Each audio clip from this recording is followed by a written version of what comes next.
Bueno, el tema que vemos ahora es autenticación y hashing, el uso de ciertas funciones que de hecho tienen otras aplicaciones también y que seguramente han visto, al menos algunos en alguna otra materia, cómo en este caso se los puede utilizar para autenticar un determinado mensaje, un contenido, un texto.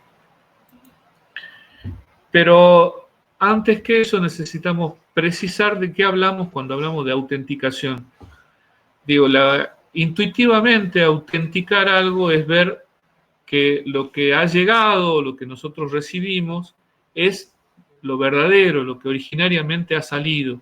En todo caso, la primera idea que uno puede tener de autenticación es verificar si es que una persona es quien dice que es. Pero no es el único. Por eso la definición que está en el RFC 4949 es que es un proceso de verificar una afirmación de que una entidad del sistema o un recurso del sistema tiene cierto atributo, cierto valor en un atributo. ¿Qué atributos? Por ejemplo, la identidad de un usuario. Es decir, yo podría querer saber si es que la proveniencia de un mensaje es de determinada persona, de determinada entidad, de determinado proceso. Y por otro lado, también el origen de datos, es decir, saber de dónde proviene determinada información que se esté utilizando en un momento dado. Hay distintas formas de autenticar. Y si bien acá vamos a centrarnos un poco en alguna de ellas, es bueno darle una mirada de qué forma se puede puede resolverse el tema de definir de quién es o si realmente el autor de algo es quien dice que es. La forma más sencilla sería mediante el cifrado. Si es que realmente las dos partes que se comunican tienen una clave común y nadie más la tiene y nadie más la puede averiguar, entonces el hecho de que llegue algo cifrado que se puede descifrar con esa clave implica que quien lo mandó es la persona que originalmente debía hacerlo, porque es la única que tiene esa clave. Por supuesto que esto es una expresión teórica, porque en todo caso estamos descansando sobre el método de cifrado y este sería un caso de cifrado simétrico, es decir, los dos comparten una clave. De todos modos, como vamos a ver, el hecho de que ambas partes de la comunicación compartan alguna cosa secreta es una técnica muy necesaria o muy conveniente para resolver la autenticación. Ahora bien, podría haber autenticación con cifrado y sin cifrado. Es decir, si bien el caso anterior era solo con cifrado, también podríamos pensar de que aquella técnica que se use para verificar el origen o la identidad de alguien o de alguna cosa que estamos recibiendo, pudiera ser de que el mensaje que esté llegando esté o no esté cifrado. ¿Por qué podría interesarnos o por qué puede tener sentido de que el mensaje venga con autenticación y sin cifrado? Es decir, que haya un mecanismo que me garantice que la proveniencia de un mensaje es de confianza, es la persona o la entidad de la que yo quiero que venga, pero no me interesa o no me preocupa que ese contenido esté a su vez cifrado, encriptado. Bueno, algunas cosas y que son de uso bastante común en la que esto puede tener sentido si hay un solo emisor y son muchos los destinatarios. Digamos, si yo se va a informar de una norma que vale para todas las personas o para un conjunto de personas, una nueva ley, por ejemplo, una nueva forma de declarar impuestos, por dar ejemplos. A mí me interesaría que quien me lo mande, si yo soy uno de los interesados, yo tenga claro quién es, pero no es secreto el contenido que me están mandando. Que me digan cómo se hace una nueva declaración de impuestos no tiene demasiada relevancia, pero sí tiene relevancia saber quién lo manda, que no lo manda alguien que no sea realmente quien corresponde. En este aspecto es bueno recordar y vincular con una de las técnicas que mencionamos en su momento para el robo de identidades o para distintos ataques, que es lo que se conoce como phishing. El phishing pasa por hacer creer de que una página o una aplicación es la verdadera, cuando en realidad es una máscara, no es la original, sino es una que muestra la misma cara y luego eventualmente usa la original para conseguir que funcione lo que el usuario quiere, pero mientras tanto le captura información. Por ejemplo, que a ustedes les llegue algo con toda la cara del Facebook, pero que no sea Facebook, que sea otra dirección. Y por alguna razón, ustedes creen en esa dirección, entran en la dirección que le dan, ven la cara de Facebook, ponen su nombre, su contraseña, y esa aplicación falsa o ese sitio falso en realidad te roba los datos y luego te redirige al Facebook, pero para eso ya te robó los datos. Entonces, eso sería un ejemplo en el que asegurar que el emisor sea quien dice que es importante, pero no es importante que esté cifrado el mensaje en sí que se está recibiendo.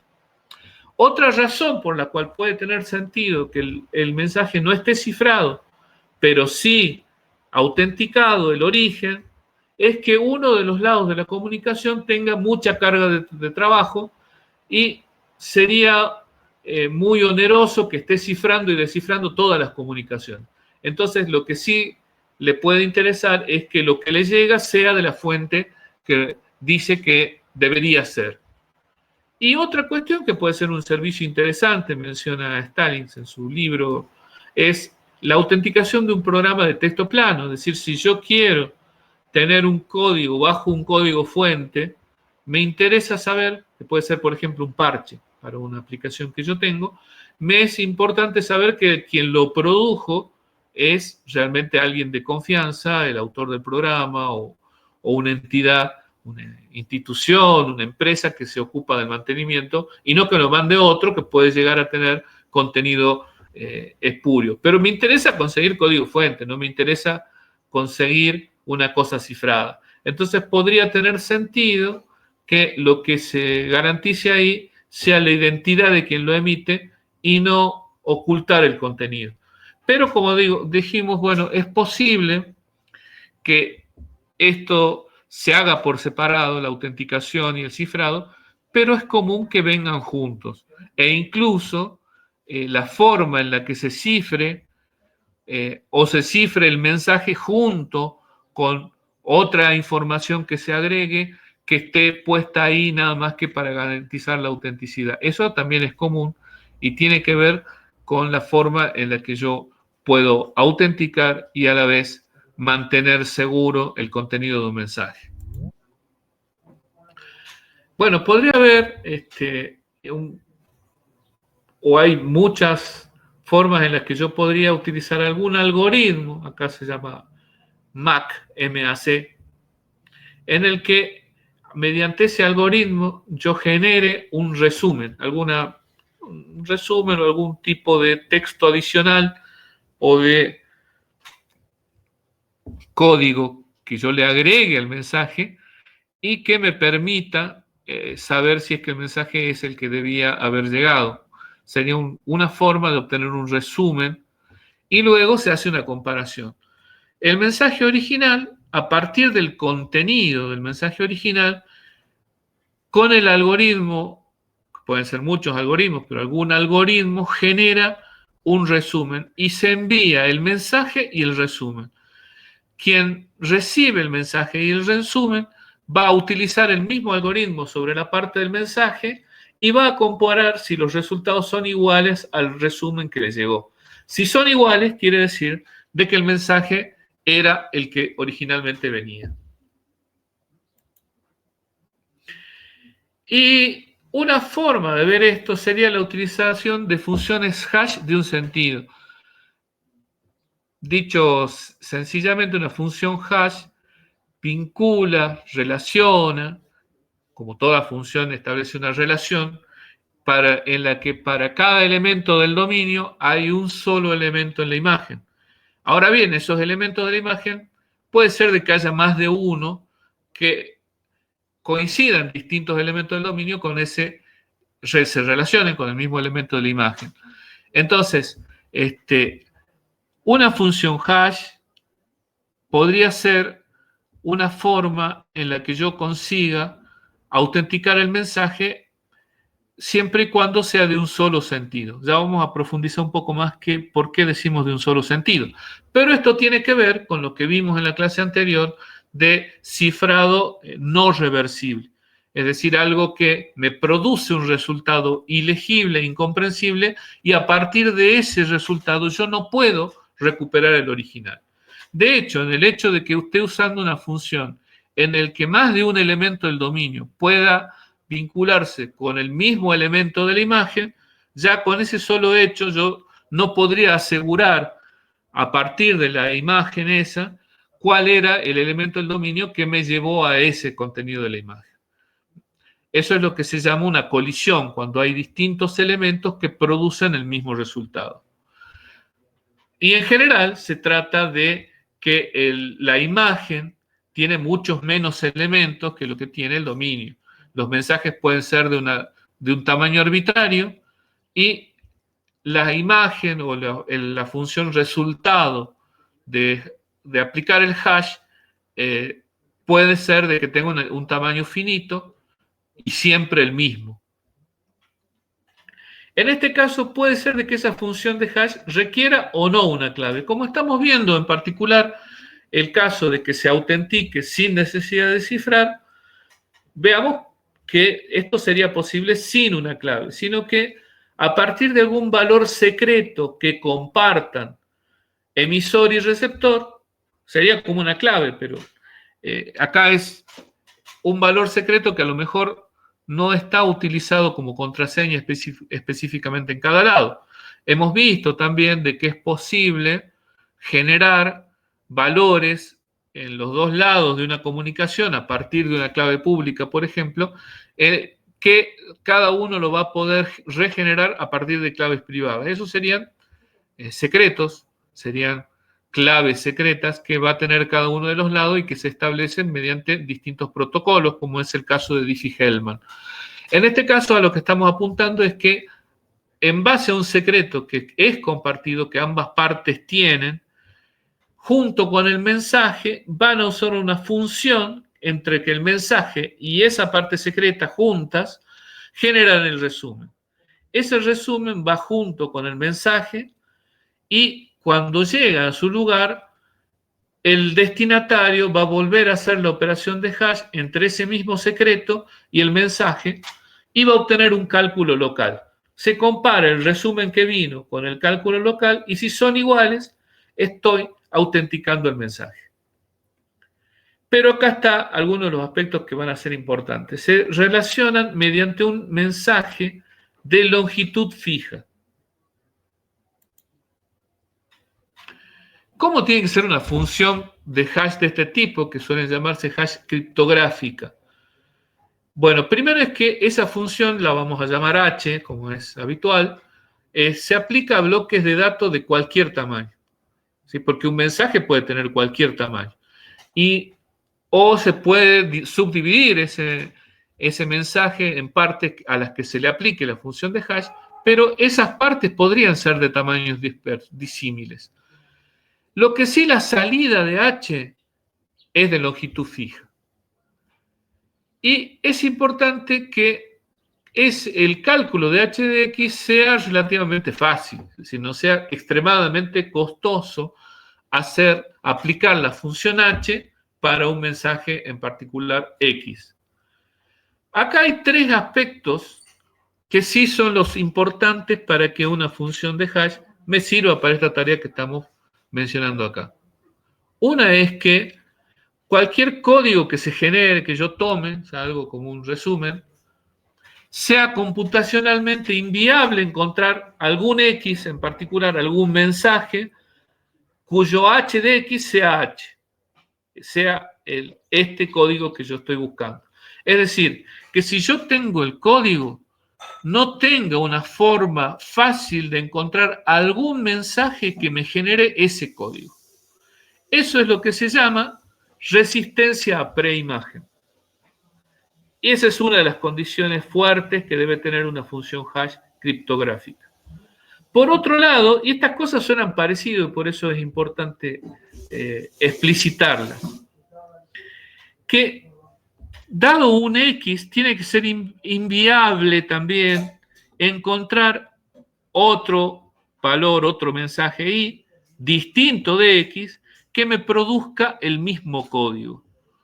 Es decir, si a mí me llega un mensaje, la función hash me interesa que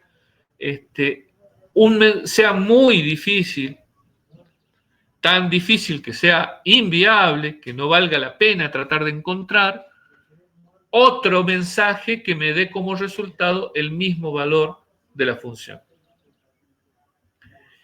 Y esto también se le llama segunda resistencia a la preimagen. ¿Cuál es la diferencia con el primero? El primero dice que yo no puedo encontrar algún X en concreto, algún mensaje en concreto que me produzca un código en particular. Este me está diciendo que si yo tengo un mensaje que me genera cierto código, me sea imposible o inviable encontrar otro mensaje que me produzca el mismo código.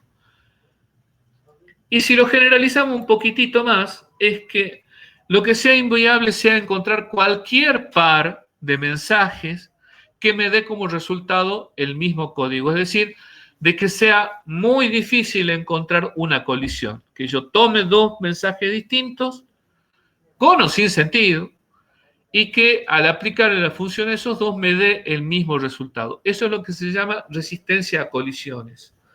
Y estas tres cosas van a ser la clave para evaluar la fortaleza de una determinada función de hash. Ojo, no es la única, porque en realidad, si yo conozco esa función de hash, a lo mejor haya formas que me permitan predecir de una forma más sencilla cuándo se puede conseguir otro texto que produzca el mismo código o encontrar pares que produzcan una colisión, etc. Pero si no existe algo que se atribuye específicamente a la función, que por tratamiento y análisis de esa función yo pueda determinarlo, me importa de que sea muy difícil al azar y probando encontrar esos códigos. Y es decir, que sea computacionalmente inviable también con el solo hecho de probarlo. Entonces, es importante marcar de que cuánto de segura una función de hash. Bueno, hay dos elementos posibles. Uno es que a través del análisis de esa función yo descubra maneras de generar colisiones o de generar distintos valores que me den el mismo resultado del hash. Pero si no es así, entonces, si esa función es difícil de analizar o su análisis no me lleva a encontrar fácilmente de qué manera es más fácil, de qué manera es más probable encontrar una colisión o una imagen, algo que me produzca la misma imagen, entonces lo único que me queda es la fuerza bruta, es decir, probar mensajes que me produzcan el mismo resultado.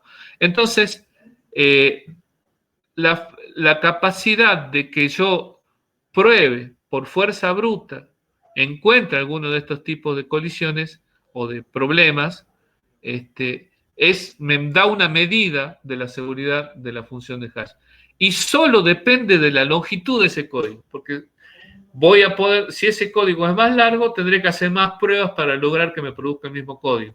Entonces, en concreto, la fortaleza de una función de hash de este tipo depende de la longitud del código que produce ese algoritmo. Y para la resistencia preimagen es de 2 a la n, igual que la segunda resistencia preimagen. Pero la resistencia a colisión es un poquito menor, porque es 2 a la n sobre 2. Y esta en todo caso sería la medida, una buena medida de la posibilidad de quebrar a través de fuerza bruta un algoritmo de este tipo. Bueno, en el caso de funciones de hash, una de las más utilizadas es SHA o Secure Hash Function, que es un estándar desde hace muchos años pero que en su primera versión, hace también bastantes años, se pudo demostrar de que se pudieron encontrar vulnerabilidades que lo hacían inviable y que de hecho, incluso por la longitud del código que utilizaba originariamente SHA, por fuerza bruta y con equipos actuales, podía ser destruido en un tiempo relativamente corto y por lo tanto dejó de ser una buena una buena función para determinar, para utilizar como hash. Pero ha habido nuevas versiones justamente con un código capaces de generar códigos más grandes. El SHA2 ya tiene distintas versiones que van desde 256 a 512 bits. El método que utiliza SHA tiene una serie de etapas. La primera, y de paso esto también tiene que ver con algunas cosas que vimos en otra clase. Una es el relleno de bits. ¿Qué es esto? Se le van a aumentar bits para conseguir de que el tamaño sea el mismo. Es decir, se le va a agregar basura, en realidad se le agrega un 1 seguido de ceros, para que todos los mensajes se puedan dividir en el mismo tamaño. En realidad, que esto yendo un poquito más a la matemática, que el resto de dividir por un determinado número sea siempre el mismo. Y para eso se completa el mensaje para que tenga ese tamaño. Una vez ya hecho esa primera etapa, que es de relleno, para poder partirlo en pedazos de igual tamaño, para alcanzar de que lo que se va a procesar tenga un tamaño estándar, se va a agregar más información como es la longitud del mensaje original, que eso posibilitará luego procesar esta información. Luego se inicializa un buffer que ya tiene el tamaño, por ejemplo, de 512 bits, que es el caso del último ejemplo que dimos de SHA2. Va una serie de buffers que a su vez también tienen un fundamento matemático de cuáles son los valores con los cuales se inicializa este contenido. Luego hay un procesamiento en 80 rondas. Recordarán a Feistel, que ahí vimos el tema de las rondas, cómo se va utilizando una función y distintas partes de un mensaje, se le va realizando operaciones en una serie de secuencias, cada una de ellas es una ronda. Y finalmente se genera el resumen de salida en último caso que vimos, 512 bits. Esa es la secuencia que utiliza SHA.